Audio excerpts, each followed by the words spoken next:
And you'll see, actually, I believe this is a May Day march prior to 2010. The character of public response really changes as we get to a sort of later stage in our story. There's also a lot of sort of affiliated or sympathetic cultural institutions in the area. So this is I don't know how well you can see.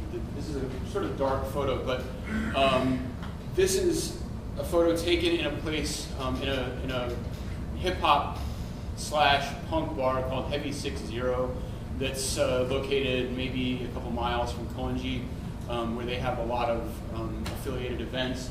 And this is an anarchist marching band performing inside the venue. I'm blanking on the name of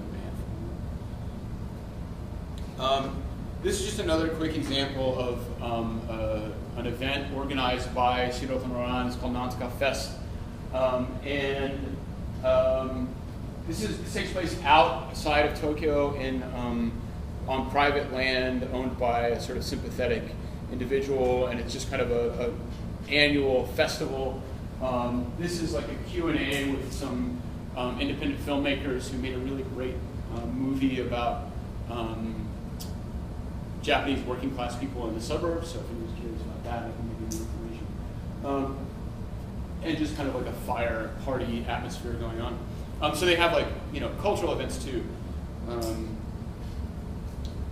Now, the reason that I think, this, while I was there, I was just sort of like hanging out because I thought it was interesting and I liked the people compared to, a lot of people in Tokyo. It's similar to New York. It's like very hard driving, like success-driven, money-driven culture.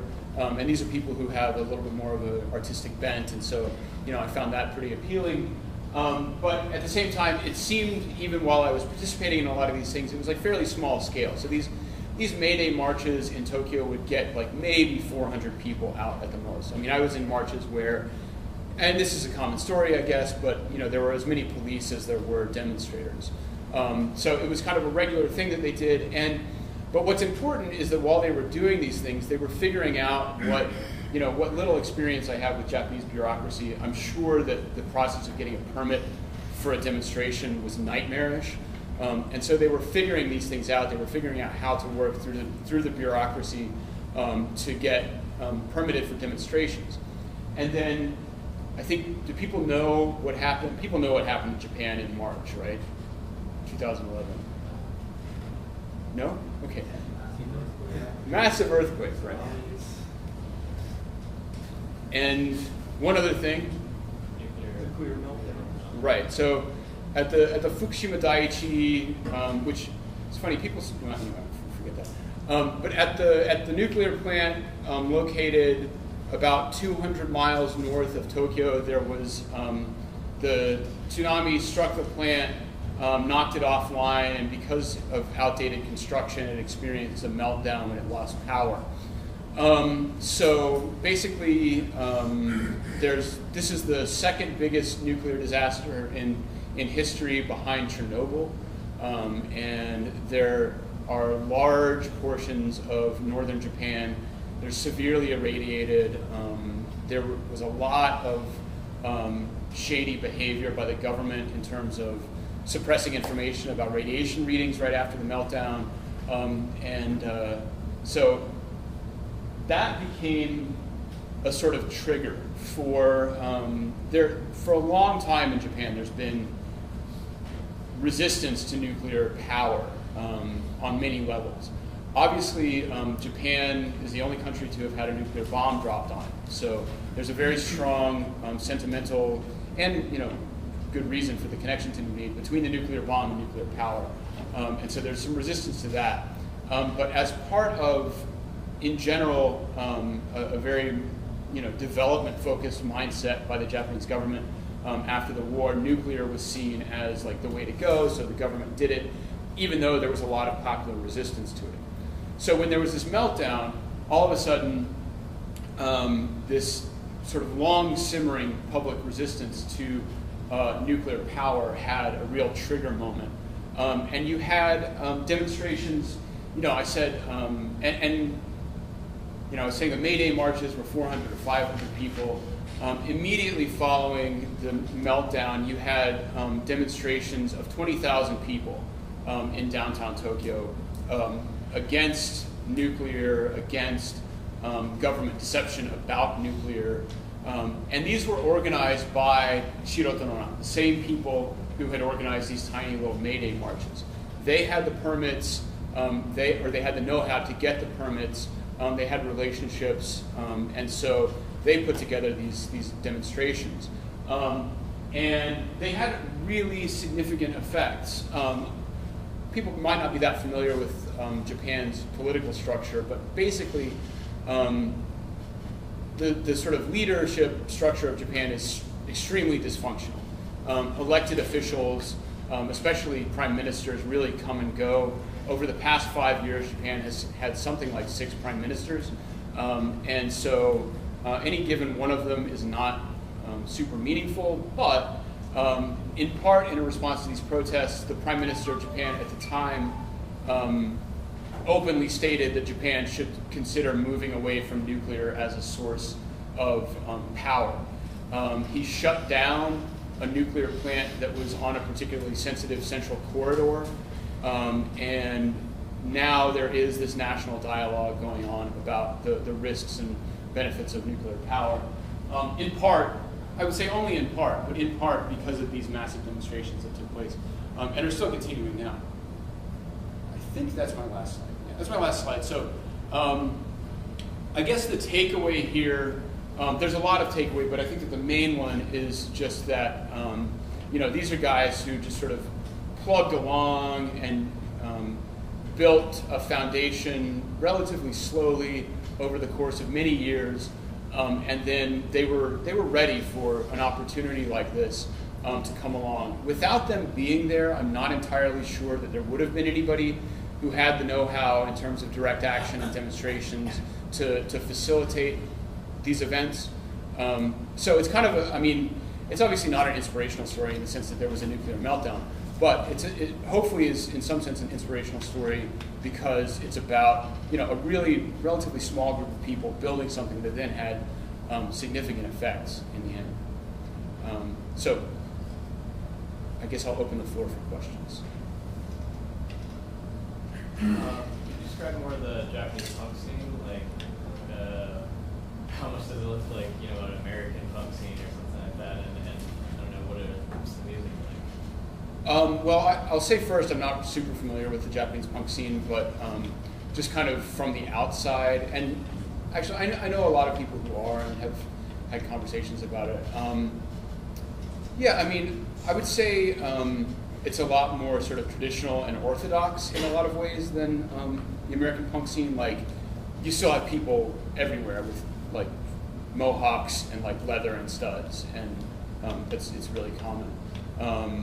But it's like anything else. There's a lot of different aspects to it. And what was the second question? Oh, that was pretty much it. What was it? I don't know. Maybe it was like what it sounds like. Yeah, and and like anything else, it's really diverse. There's a lot of really straightforward stuff, but like if anybody's familiar with the band Melt Banana, they come out of the Japanese punk scene, so they're really weird. Yeah, I don't know if you know who Gearbook is, but they seem to sound a lot like them. Gearbook is like a California band with a Japanese lead singer. Yeah.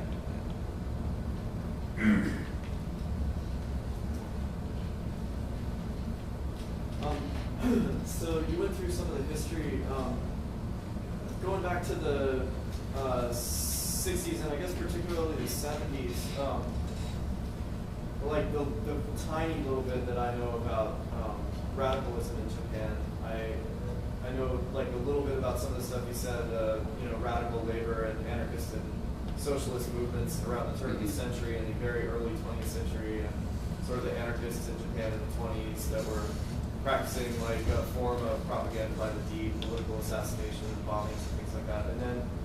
And then fast forward to the 70s, I know a little bit about some of the student and anti-war and anti-nuclear movements, and I've seen this amazing footage of street demonstrations, ultra-militant street demonstrations where like, it looked to me like at least hundreds if not thousands of people were going into the street, all with like hard hats that had slogans painted on them and sticks, and it was like a pitched street battle between the police and these militants. And I guess from what you know, at least, what was the presence or influence of anarchists and anarchism in that, or was that mostly Marxists, or like who were those folks, or what were they? What I know, and how does it relate to what you're observing? Yeah, so those demonstrations were there were sort of two waves of them in the early '60s and early '70s, and those coincided. The demonstrations were triggered by what's called ANPO, A-N-P-O, which I'm forgetting what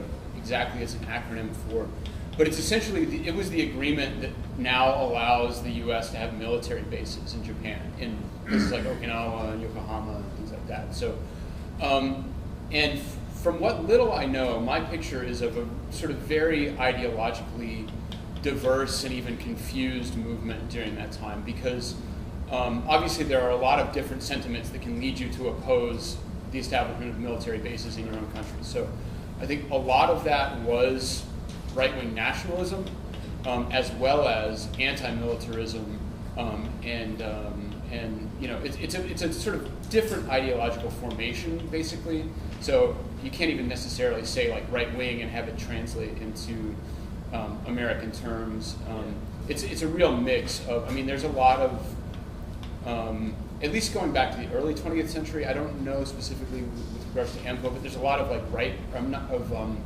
nationalist Marxism. And so, you know, again, not knowing the details, but I would speculate that that's an element of it. And so it's just like really, it's a different scene, so to speak. But I do know that in general, when you read about the kind of history of anarchism in Japan, it's really a lull period. You know, there's not a lot going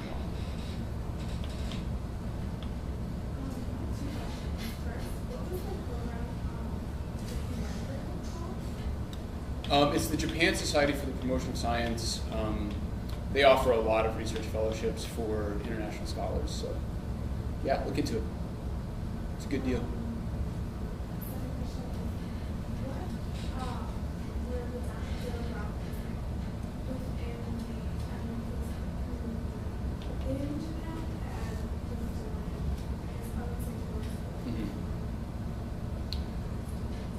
I guess like the main demographic divide is a gender divide, and yeah. So, you know, I think it would be, I would say it's like 70-30 or 80-20 men to women. So there is definitely, you know, a presence of women, and in, let me see if I have this previous picture. So and definitely in positions of influence and leadership, so to speak. This woman right here is she runs she runs Tokyo Zinster Gathering, it's called. So it's just like a independent literature production convention. I don't know, that's an awkward way to put it. Zine convention, and she, you know, does a lot of that.